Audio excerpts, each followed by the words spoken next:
I originally started as a PhD student in 1993, and I was motivated mainly by books that I had read, so Neuromancer and these other kind of cyberpunk visions of the future that people had.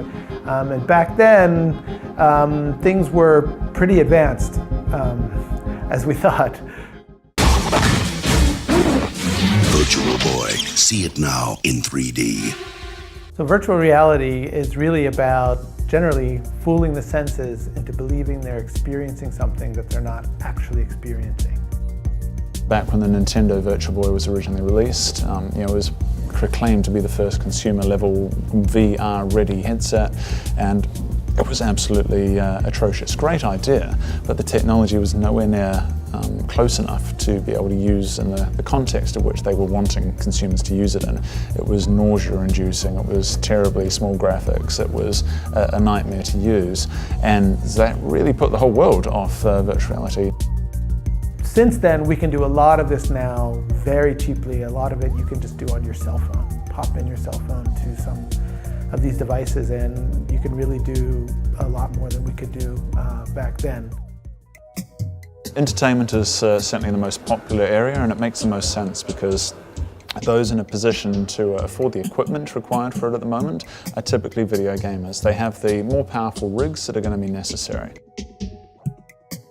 The interesting question is, how do we go from it being mostly about an entertainment use for virtual reality to something a little bit possibly more impactful, which is applying immersive gaming technology to education or to changing people's behavior about how they eat or promoting exercise in some way.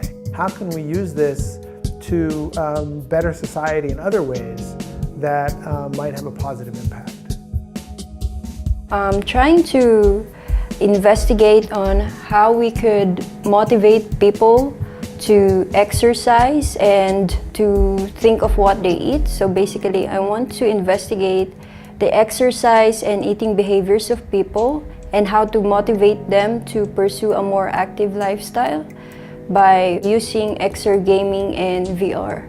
For example, a lot of people doesn't like veggies or broccoli, and what if we could fool our senses? Would it motivate you to eat more veggies? Because it's like fooling yourself, like, oh, this is great stuff, this is good for me.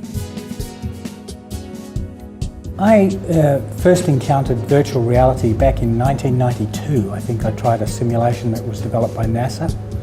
And even then it was interesting. We just didn't have the hardware for people to do it at home. We decided that virtual reality is the perfect thing to do some medical rehabilitation tasks. That's where I guess where we've spent most of our time, is actually creating that wheelchair training environment.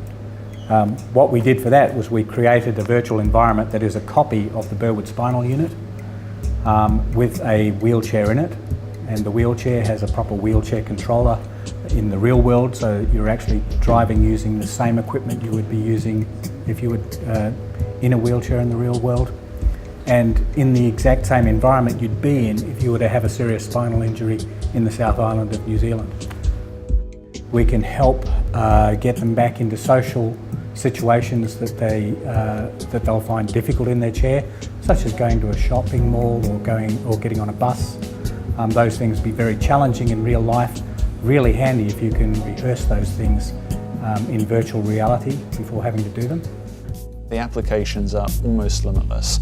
You can simulate danger, consequence. You can replicate environments that are too expensive, too dangerous, or even impossible to replicate, and use them as health and safety training scenarios. You can use them to run people through things that would be otherwise too costly on a repeated basis without ever incurring an extra dollar or cost. You can even use them to perfectly refine technique in a way that you could never have done otherwise. The fact that it's only going to get better is only going to help in terms of driving it further, that much faster.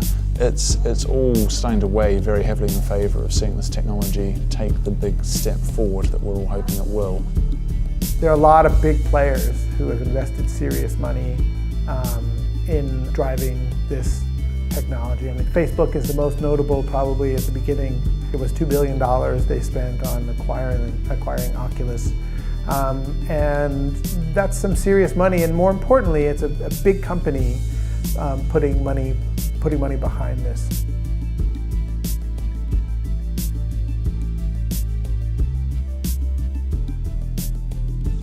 Trying to define or describe what virtual reality is like is not unlike the likes of trying to describe what taste is. You know, at the end of the day, it's the sort of thing you really have to experience for yourself. It's really simple. Try it, because sooner or later you'll be the only one who has it.